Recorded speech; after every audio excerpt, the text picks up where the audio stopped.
Oh, the best time to wear a striped sweater is all the time. One with a collar, turtleneck, that's the kind.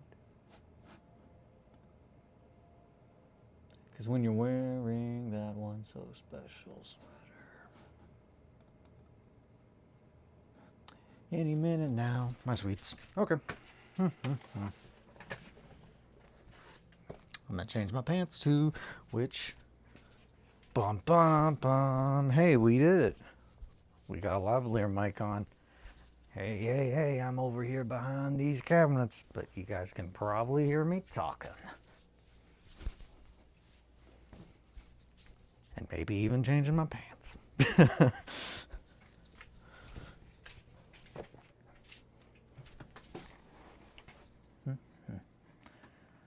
All right.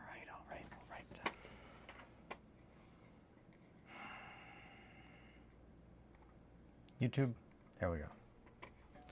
See, you gotta do the thing, YouTube. If you don't do the thing, then I won't know that you did the thing. Pop out chat. Ba-da-da-da-da. Okay, now we're doing it. Doing it live. Hello, my sweets. I'll move that. And I'll come in here a little bit. Hopefully. That little gray thing looks pretty silly. We do have audio, right? Just to make sure, I'm gonna unmute this. Just to make sure. Yeah, okay, no, that sounds great. Audio sounds great on this. So yeah, I have a couple things that I want to talk about today. Number one, good morning, my sweets. Thank you for joining me as always. Number two, oh boy. Jumping the Shark Tank. We're going to talk about that today. So that, yesterday we started to record the first episode of Asking Strangers If They Are Ticklish. And I do think that it was a good amount of work was done yesterday. I've got to do a lot of editing today. Whole lot of not content, I was going to say, but takeaways. I have a whole lot of takeaways. So, I don't have a little stick. I'll grab one. Let's see.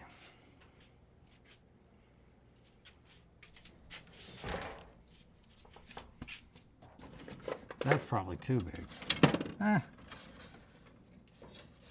It'll get the point across. No, it won't. It's going to be too big. I'm just going to be annoyed. This is a pretty good pointing stick. All right. Yeah, that's great. So, yesterday we sat down and I kind of broke down this for my buddy Sam. And you probably can't see this too well. Maybe because of the lighting, maybe because I'm sitting at an angle. It's definitely because I'm sitting at an angle. Okay, I'm just dumb.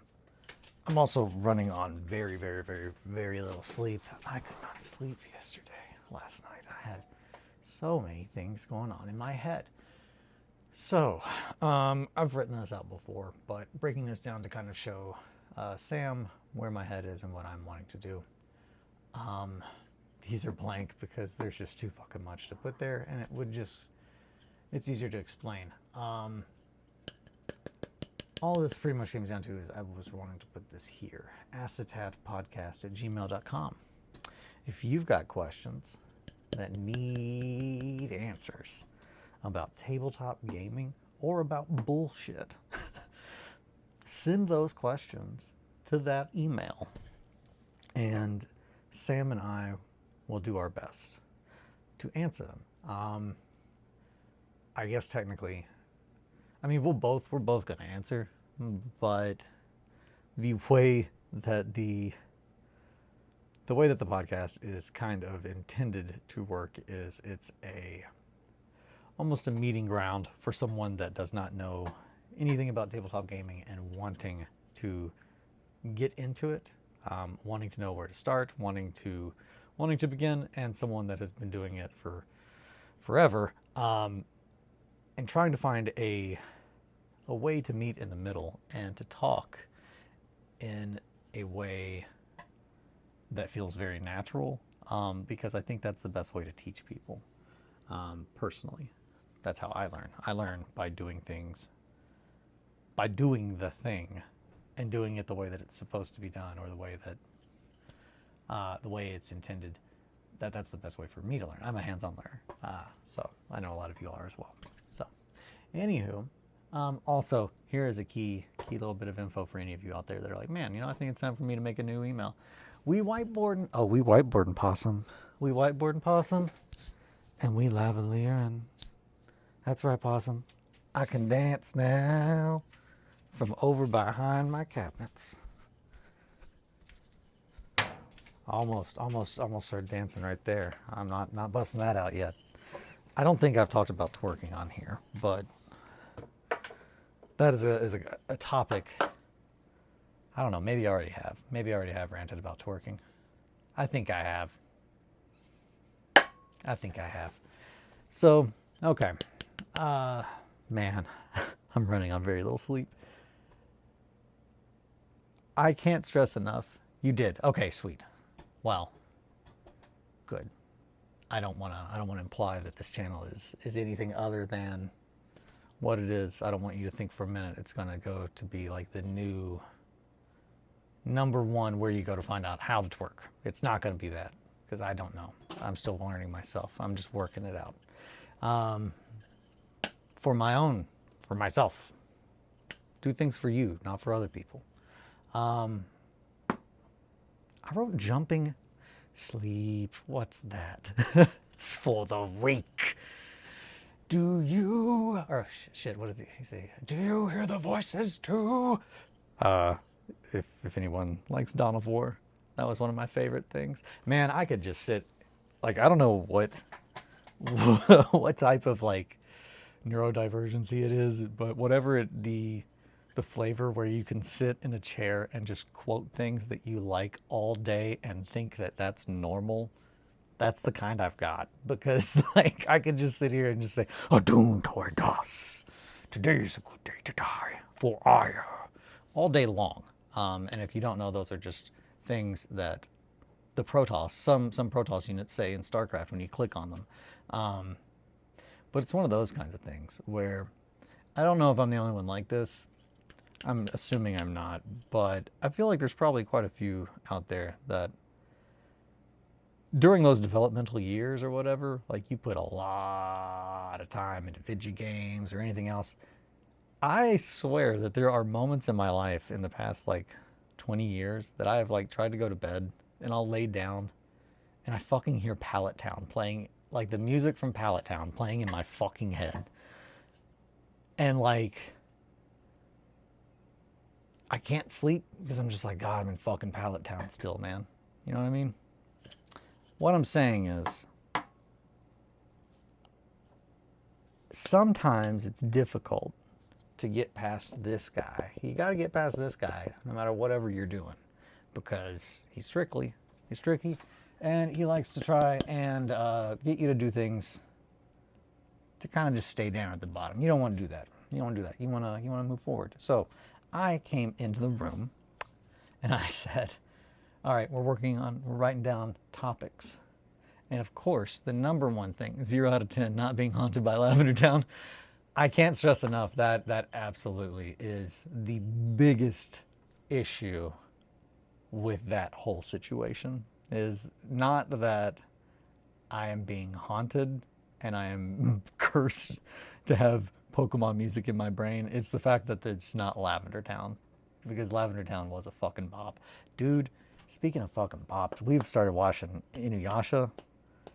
I've never watched it all the way through, but this is actually extremely relevant to my tabletop gaming like experience. And I'm gonna turn sideways, or not sideways. I'm gonna turn straight and look at you. As far as, hey, what had the biggest impact on me as far as tabletop gaming? The biggest impact was the summer that I pretty much lived with my grandparents in North Carolina. And we were just talking about Inuyasha yesterday. Like on here, I probably was. I love Inuyasha. It's great. I mean, it checks all the boxes. First of all, we've already argued this to death in my household. Those are kitty ears. Those are not dog ears. And I know that it's because they've got those goofy dogs that are way more like cats in other places. And that's fine. But just give it to me. It was in the car on the way home. Oh, okay. So it was not with me. Unless. But yeah, no, we've been watching Inuyasha. We actually Kelly's never seen any of it. But I have watched a large amount in no order whatsoever. Like, and that's where I was getting at with that. Shit, this would have been 2005. 2005, the summer of 2005, I spent in Concord, and they had a Games Workshop in the mall there. And pretty much every day, I would be dropped off at the mall, like I worked there, and I would just go in and just hang out in the store with these dudes. And it was really cool because there were a bunch of guys that were older than me that very clearly thought that I was just as cool because of like who I was, not because I was younger than them. That is actually, I don't know, it was a really good summer. It had a lot of development for me as a person, and actually like getting out there and like meeting people. And it was all through a very nerdy store where, you know, you paint little models, but that's I don't know, it was a very, very, very pivotal point in like my development, and that led to me coming back that summer after, you know, going and hanging out in Games Workshop and playing a lot of Warhammer like all summer long, coming back and bringing actually how to play Warhammer back home with me, and kind of getting that started here in my hometown with my little crew. But yeah, Inuyasha is a very big part of that because when I say like that summer, like all I did was Warhammer, like that's all I did. Like I was in high school, so like I'm staying up all night drinking. Shit, this would have been Game Fuel probably. Game Fuel was around Halo 2, like original Game Fuel. It probably would have been Halo 3 at the time if it was '05. But fuck, that was 21 years ago, man. But yeah, so shout out to Todd Payne. He was one of the dudes that worked there, and he is the first person that ever got me to use green stuff. But he's also, on a very cool note, he made these Marines for the Eye of Terror campaign. Like I played in the Eye of Terror campaign at this store, and that's again, it's just like talking about this. It's so fucking weird because the events that they used to do in Games Workshop stores were like, I mean, that's kind of what like the concept of invitationals and stuff almost were like. But there was this big event at the store that there were like 30, 40 people playing. Essentially all the tables were put together. And it was 3.5. So my Demon Prince, I had a Demon Prince that was made, and it was not, I should revisit that character. Essentially, it was the concept of a Grey Knight that was corrupted, and,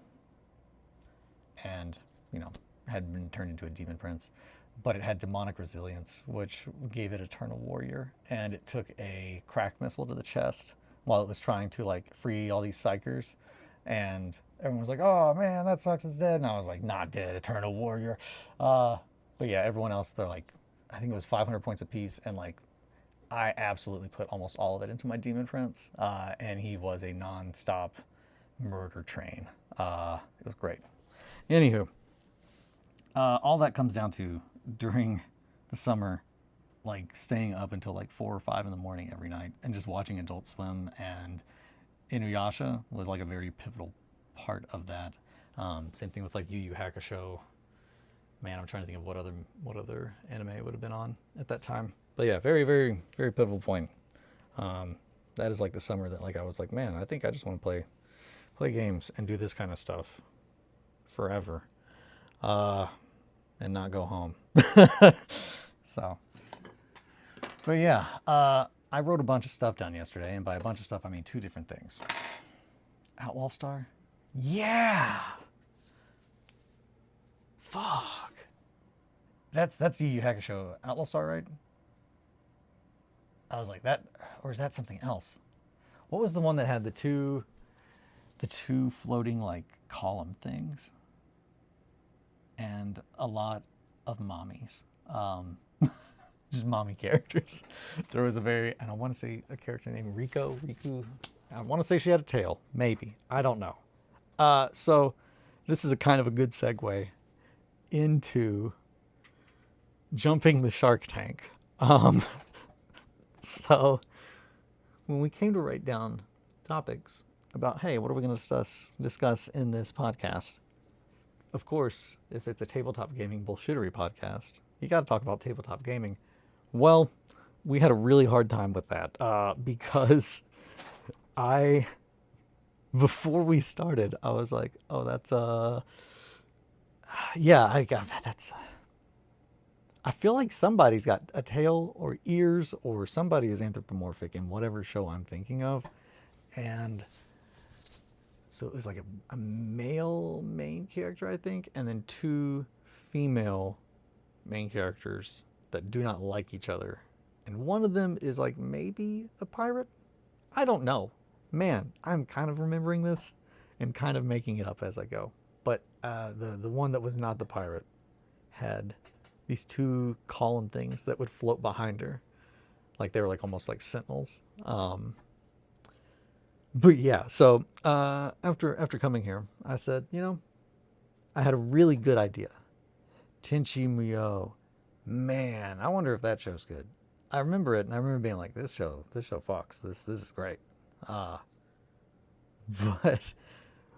I'm gonna have to revisit that. So yeah, I came back and I wrote down jumping the Shark Tank. And to further that, I put jumping the Shark Tank is the first step in any successful business plan. And I did that with good intentions, and I cannot stress how much writing this phrase derailed everything. And I still stand very firm by it. I don't think that it's a good way to start your first podcast. However, I do want to talk about jumping the Shark Tank a lot. So that's kind of what I'm doing here, I think. Yeah, it's 7:02. I've got time to talk. The blue-haired girl was a pirate, and the other was a princess were from space. Both were from space. I'm betting that's what it says. Aha! This is not a hoodie. These are pants. Get out of here. Get out of here. Your pants. There's my hoodie. Oh, man. I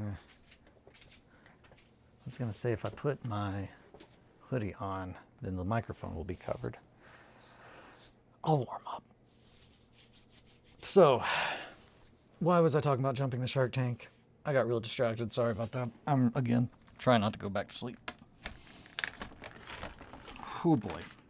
So, jumping the Shark Tank. It's the first step in any successful business plan. I'm going to go ahead and I'm going to say that that's not true. It's actually the first step in any successful plan. Not business plan. This is a mistake. Don't think about it only from business. I don't know why I wrote that. Jumping the Shark Tank is the first step in any successful endeavor. I'm going to put that. And I'm going to try to spell endeavor. Endeavor, Endeavor. I don't think there's a U in Endeavor. I always want to put a U in there. It's like that old English, kind of like honor. But yeah. Jumping the Shark Tank. I am, of course, referencing, we all know it, but the episode of Happy Days where Fonzie jumps a shark tank on his motorcycle in the diner parking lot. In Al's Diner parking lot, they construct a large tank to fill with water, and then they put a fucking shark in it. And then Richie and the boys build a ramp, and Fonzie rides his motorcycle, and he fucking jumps the shark tank. And that's the first step in any successful endeavor, is jumping that shark tank. Now, I just said a lot of stuff, so I'm going to let that sink in for just a second. And then I'm going to follow up with, I found out about 20 minutes into this that this is a false memory. And there is no such episode where Fonzie jumps a shark tank in the parking lot of Al's Diner. And I just fucking made that whole thing up in my head. Apparently he does jump a shark, but he does it on a jet ski. So in my head, I took a couple of different things from a Happy Days episode, and I kind of like mixed them all together. And that's where I was wanting to start. But the reason that I wanted to start there is, I think, very sound. I think it's a very sound and very solid reason to start there. Because jumping the shark tank, and this is what I was trying to explain to Sam, it's essentially the same thing that I say every morning on here. Is like, hey, what's that thing that you want to do? Okay, go do it. That's it. Jumping the shark tank is the first step in any successful endeavor. And I mean that it doesn't matter if there's a shark in the tank or not. It doesn't matter if, you know, the tank is this big or that big. Dude, the Fonz was going to get on a motorcycle and just go as fast as he could.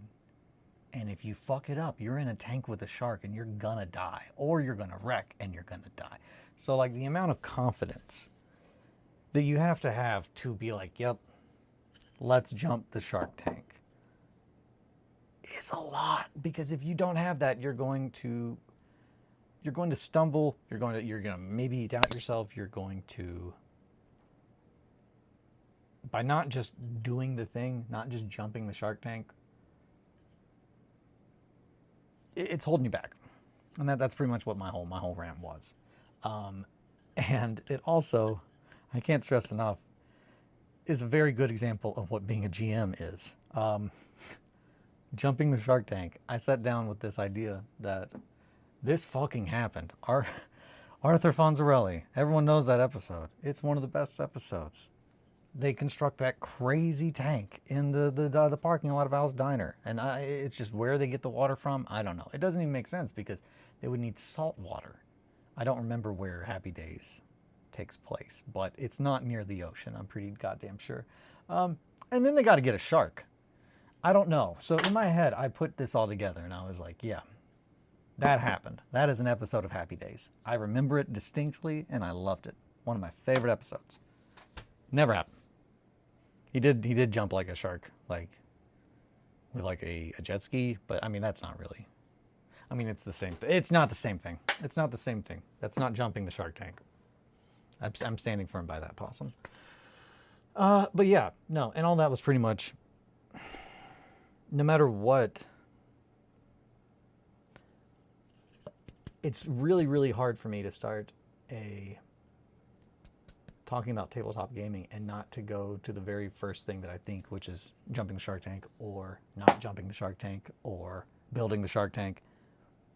But it's when people ask, how do I get into tabletop gaming? There is so much information, and there are so many different types of tabletop gaming, and there are so many varieties that essentially it is kind of like having to figure out by trial and error what you do and don't like. Unfortunately, However, there are a lot of people like myself and many, many, many others that have been doing this for decades, and hopefully can point you down the right paths of, if you are looking to do this kind of thing, then you would probably like this kind of tabletop gaming. If you are wanting to have this kind of a vibe, it's maybe this. My intro to the hobby was very silly. I like that. I think silly is a great way to get into the hobby. I mean, I think it started with like my friends just collecting models that they found at this like hobby shop down from where our school was, and then being like, oh, it turns out it's a game, and then just kind of going from there, which was there is a smell that I associate with that old building, and it kind of smells like old cardboard, but it's just like that is also kind of baked in there. Thinking about like 3rd edition models and just that smell of cardboard in that shop, it's like definitely a memory. I didn't realize it was silly at the time, but looking back, hoo boy. Well, Possum, I'm excited. I want to hear it. I also, yeah, yesterday, I've not told Sam about like a lot of the stuff that I've been gearing up for. We've not talked about Trench Crusade at all. So when he found out about that, he was very excited because it's very clearly a game that checks all my boxes. But yeah, and 1490 Doom, showed him so many things. He's very excited. I didn't realize it was still at the beginning. Was it? Man, I'm trying to think. What would be a silly intro to this hobby? I need to quit bonking myself with this stick.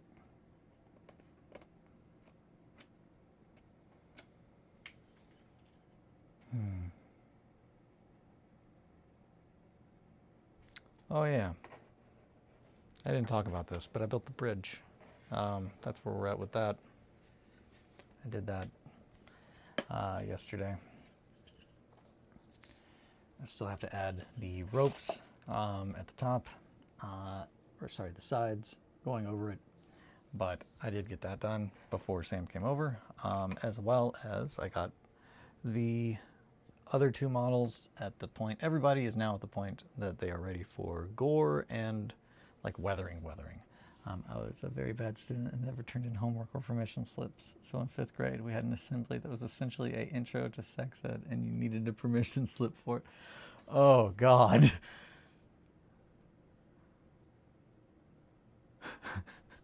That was the intro to the hobby? I really hope. Did you go to a game store and have someone sign a permission slip? I hope that's it. That sounds horrifying, though. 5th grade? No. 5th grade? That seems a little early. I don't know. I don't know. Maybe not. I guess realistically, no, that's not. That's like that's probably a realistic time in which you should be showing kids that, because like, yeah, I guess like middle school.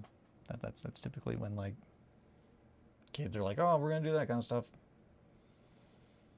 At least in my that's when that kind of stuff starts popping up, that you're like aware of it. At least for me. Now I know that today children be wild, and which that was another whole thing that Sam and I discussed. Which, hot damn, discussing the concept of wanting to do good and trying to put out more positivity in the world. That led us to talking about one other kid named Drew also didn't turn his permission slip, so we were sat outside the multi-purpose room. He just pulls out 3-ring binder with Jamer. He's printed out from the. That's awesome. Possum, that's the best intro to the hobby ever. Like, didn't get your permission slip signed to have to watch a bunch of intro to sex ed. I was enamored by how sick the models were, especially the flayed ones and the incubi. Hell yeah, man. Okay, so those are like the original flayed one models. I'm guessing. at the time period, and the incubi with like the big clavix, the claves. They were rad. Dark Elder are really cool. So instead of learning about puberty, I was learning about the grim dark future, which is kind of the same thing. If you, I mean, in my opinion, it's a lot. There's a lot of crossover. Same thing with Evangelion. It's like, yeah, I thought that it was normal, but instead, it turns out my dad's crazy and he just wants me to get in a robot.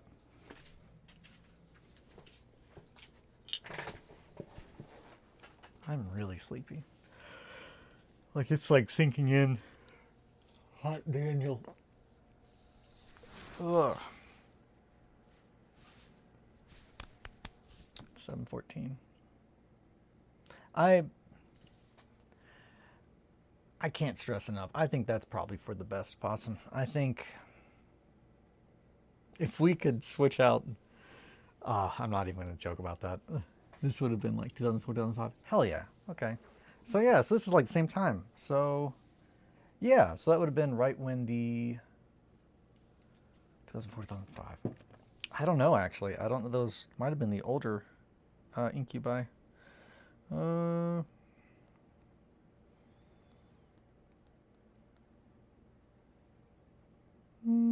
Yeah. Yeah, that would have been metal. Nope.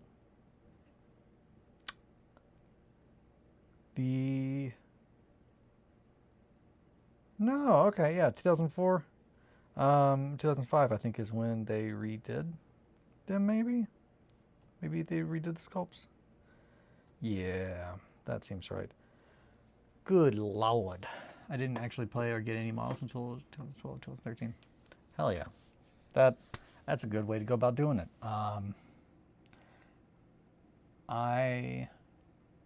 Man, it's nuts. The amount of time that, like, modeling has always been my favorite aspect of it.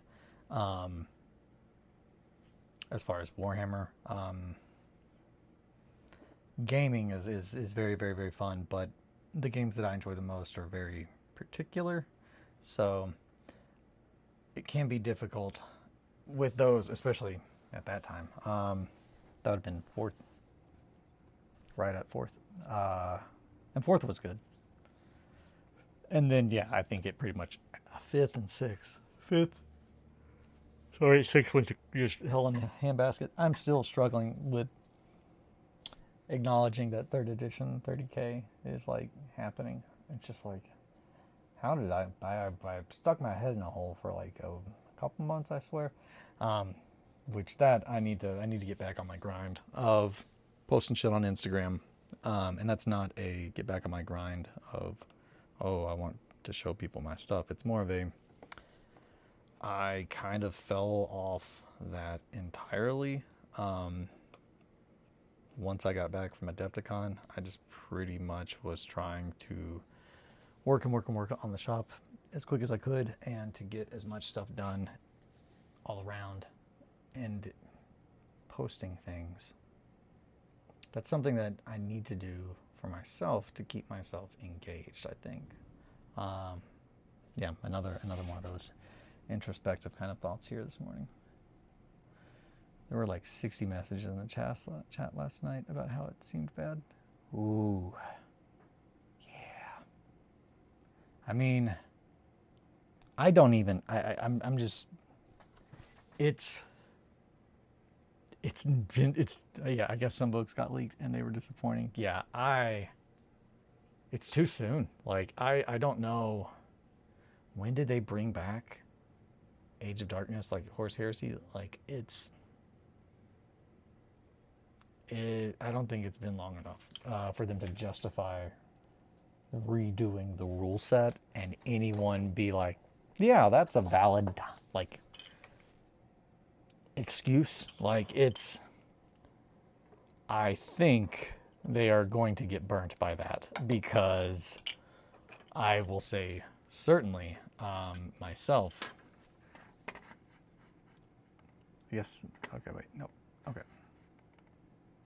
My chat popped out for a second. I think they're going to get burned by that, because that was one of the many reasons that I went to 30K, was it was almost a dead game, in the sense that it was a specialist game, or it was something that it was not the mainstream thing. And because the rules had not been updated in so long before the second edition, I assumed, like a fool, that they would wait, longer before they tried to start that churn up. They did not.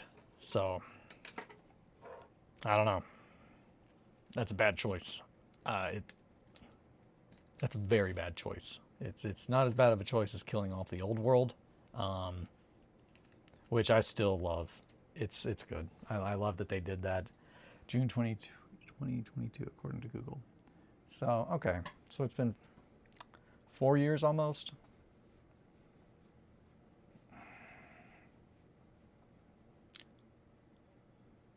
No, it's been over 4. So, wait, what year is it? It's 2025. I just lost a year. Holy shit. Yeah, it's 2025. So 3 years. Yeah, no, it's not time. It's not time to redo an entire fucking game's rules. That's nuts.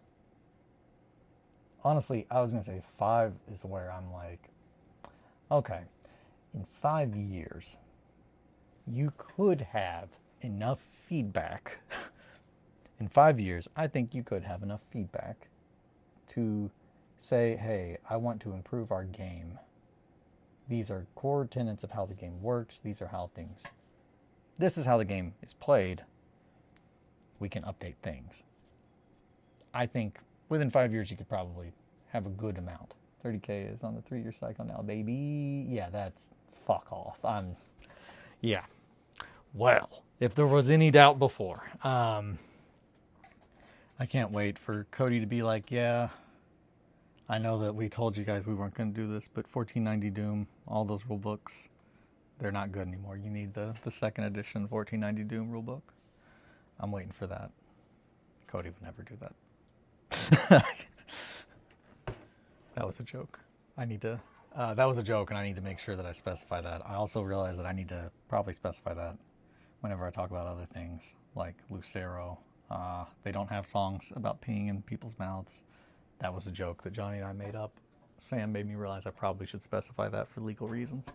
I also was trying to self-sabotage yesterday with this box timer and paper. And yes, I'm pointing with my feet. So, box timer and paper. That was an idea of, I'm going to put this on the table. 1490 day 1 patch, baby. 1490 day 1 patch DLC. You have to pay for it, and then he just emails you a PDF, and it just fixes the shit. God, I wish. I don't wish. Don't. Free grippers. Huh. Like, for climbing? That would probably be helpful. Also, I realized my castle is not... I'm sure it's just been... I've been in and out of working on it and thinking about it. I'm at this stage where I'm like, I don't know... The first floor, I think everybody should be able to climb up that without the use of a ladder. That was my initial intention. However, I did make this little barrier a little too tall. So I don't think I want to go back and change that, because I like the visual of it. From a rule standpoint, that means that either A, I have to house rule it, B, use a ladder, C, yeah, that's it. Yeah, you do use feet for climbing, yes. Free grippers, you do use your feet. I got feet. Yeah, that's another reminder. Take care of your feet. You never know when you're going to get hurt, and then people are going to look at them. That's anything.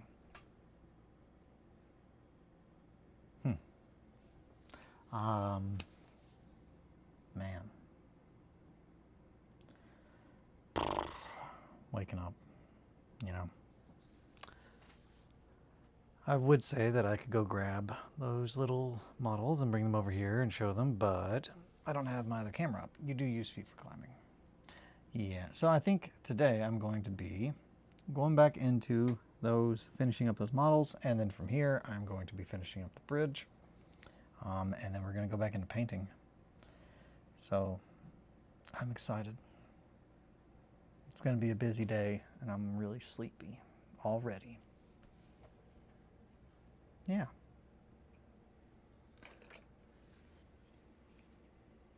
Gotta go this real quick. Yeah.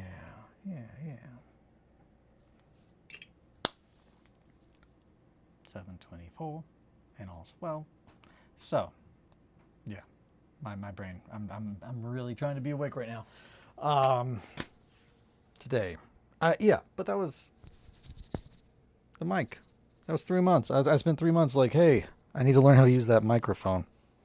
Yeah, you just open it and you plug it in. That's it. So just jump the Shark Tank. You know, yesterday you said tomorrow, today, whatever. So when are we getting the Eli Rogue Trader 30K Invitational? Oh, man. I don't know. I do like that idea. I do. So that's, I don't want to leave GW's IP. And as far as 30K, like I definitely ARP Trader, Rogue Trader. No, looking at all that art, and I was talking to Kelly about that. I was like, yeah, Possum was talking about Rogue Trader, and I bust out that book, and I was looking at all the stuff, and I was like, man, this is awesome. This is so rad. I really should be messing with this stuff more. Also, I feel like I might be starting to lose my voice.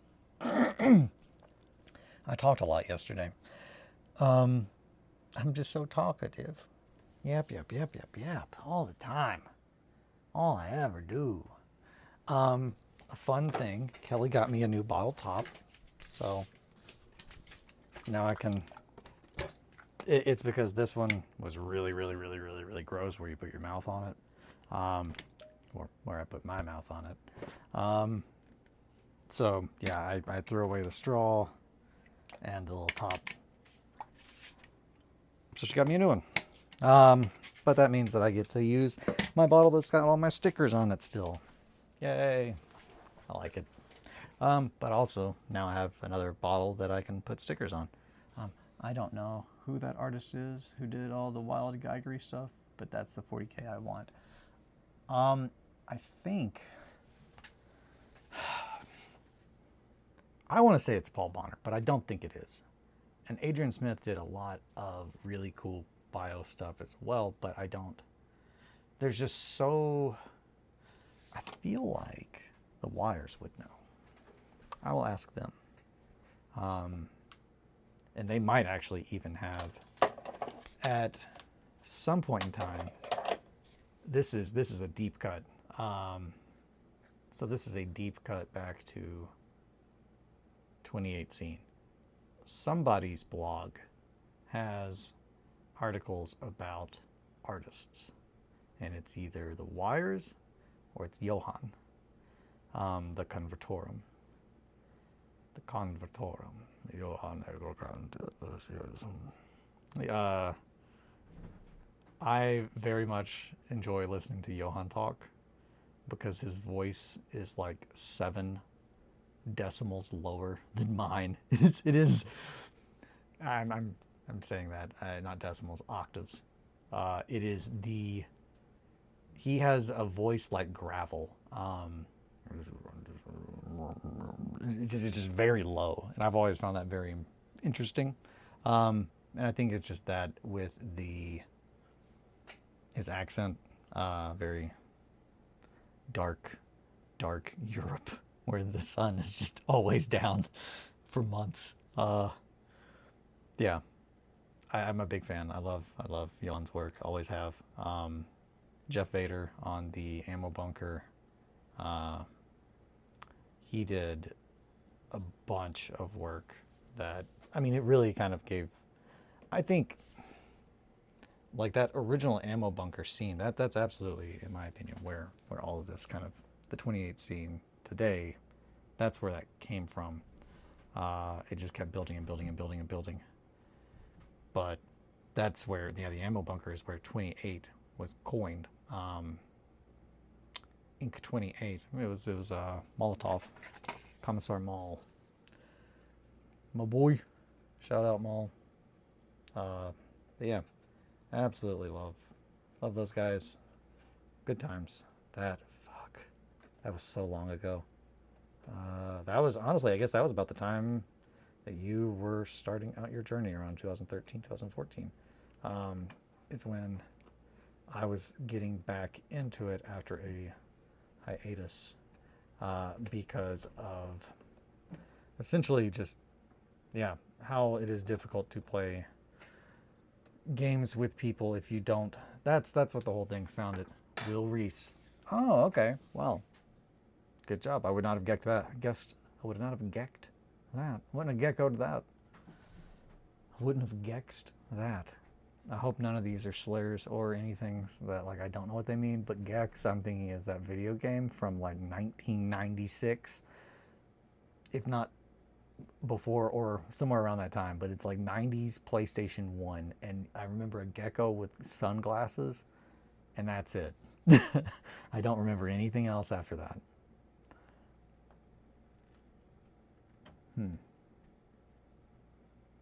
I never played it.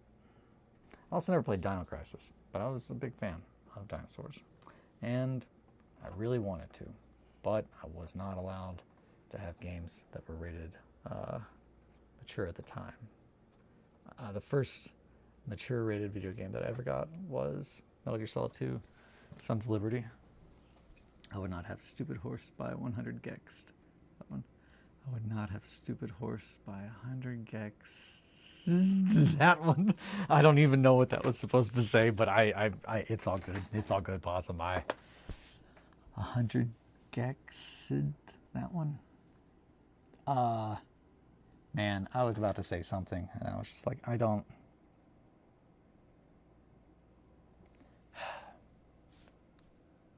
I am gonna do it. I am gonna make this quote unquote racist statement, and I need for. It's very prone. It's wordplay, and I love wordplay. Let me do it. And when I say racist, I don't mean race. I mean racing, as in like a horse race. A very, very, very deep cut. This is trying to explain why I thought that. 100 Gex is the music group. Okay, I've never heard of that. Oliver, my son Oliver, my middleest child, he loves to run around the house. Very much in the vein of a horse. Like, you can hear him. He gallops. That's what I'm trying to say. So he gallops throughout the house. And his background has been that he is racist against horses because they will not let him race in the Kentucky Derby, which is what he's training for. It's been a long time joke that he's been training for the Kentucky Derby. And then when we realized, okay, well, eventually we gotta go somewhere with that joke. It's like, okay, well, he can't get in because he's not a horse. And I was like, well, he's not gonna like that. And then it's just like, well, the joke for the longest time was that Greg was racist because he does not. Greg, this is a complicated joke. None of these people are racist. Greg, his obsessive compulsive disorder, and is has issues with cats because of toxoplasmosis, and it's just a lighthearted way to kind of get around that and be like, oh yeah, no. Margot is just like, well, Greg's kind of racist. He doesn't like cats. He's not. He's just afraid. And he actually was very, very, very brave.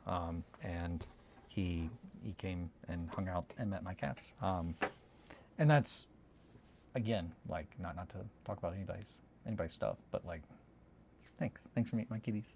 They mean the world to me. So it's wonderful to have people like step outside of their like comfort zone because you mean enough to them, like that they want to do something because they know that it means enough to you. So it's just like, I'm not going to get teary-eyed. I'm sleepy.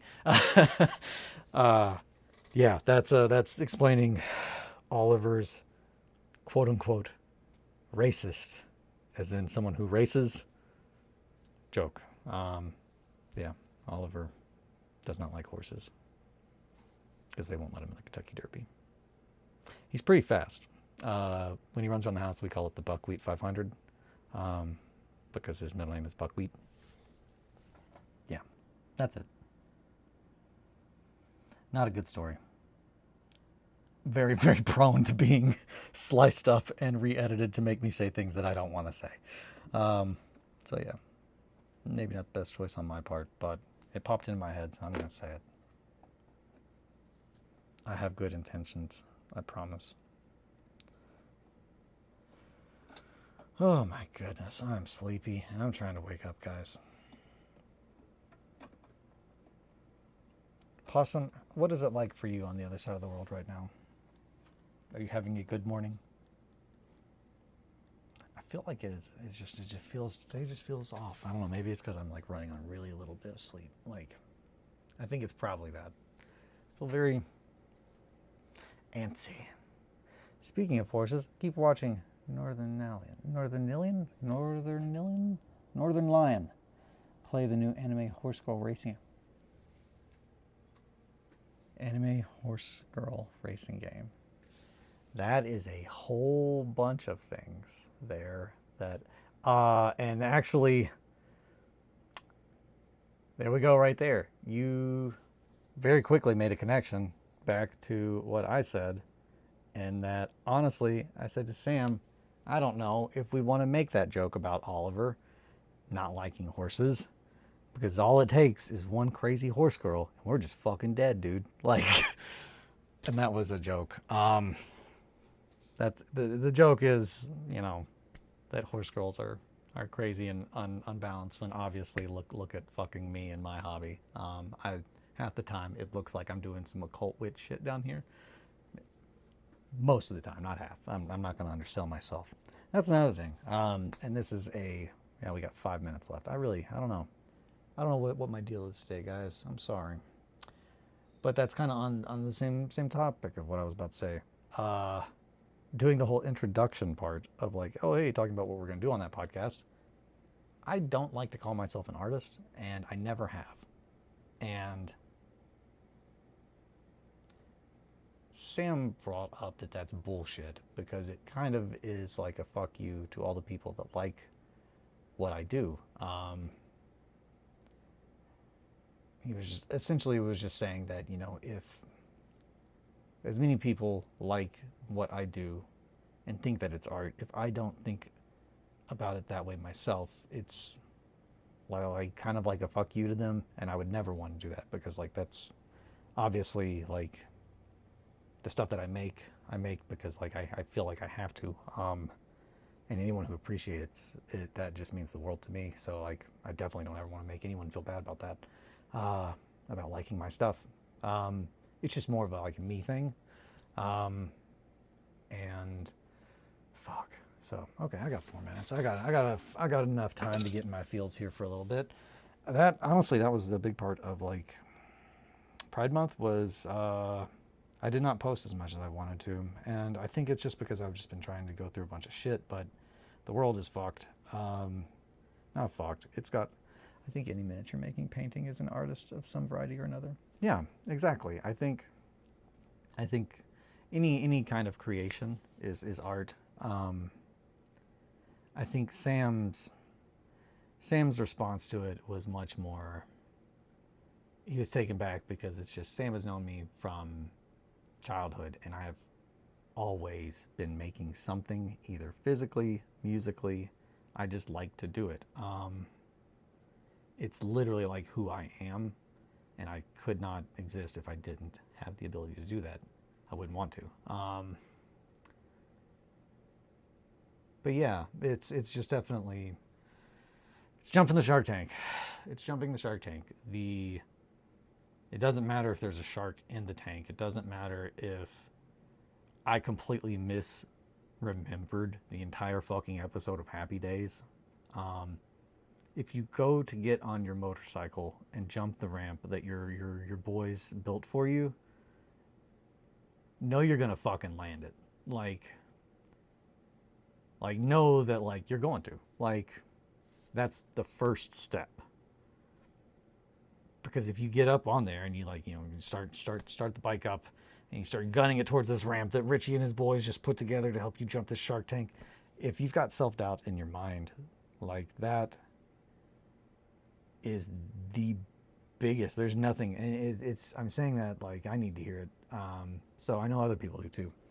But yeah, like you need to take the thing that like is in here that you keep telling yourself, and just like tell that to fuck off, because like that is what holds you back, and whatever that is, whether it's like, hey, I'm doing this in my life, in modeling, in my art, and whatever and it's a very key, the whole thing, it only works, again, this is a know thyself, and that's really the biggest thing that I don't know, it's weird to start talking about like, oh, I'm going to have a tabletop gaming podcast. It's bullshittery, because I have two modes, extremely serious and then just not. But I feel like I have to switch between the two, because it's like, this world's fucking rough. Like, obviously, you gotta have like, you know, wear your heart on your sleeve, you know, care about each other, do your best. But you also gotta like, you have to, jumping the shark tank is scary because the world has taught you what a fucking shark is. Like, that's the thing. Like, we don't want to get dunked on. We don't want to, you know, nobody wants to be put down. So it's wild how much we do that, like in here, and how much I think we train ourselves to do that. And I'm really trying to get better at that. So I think tanking the jump shark, dude, it's time we tank this jump shark.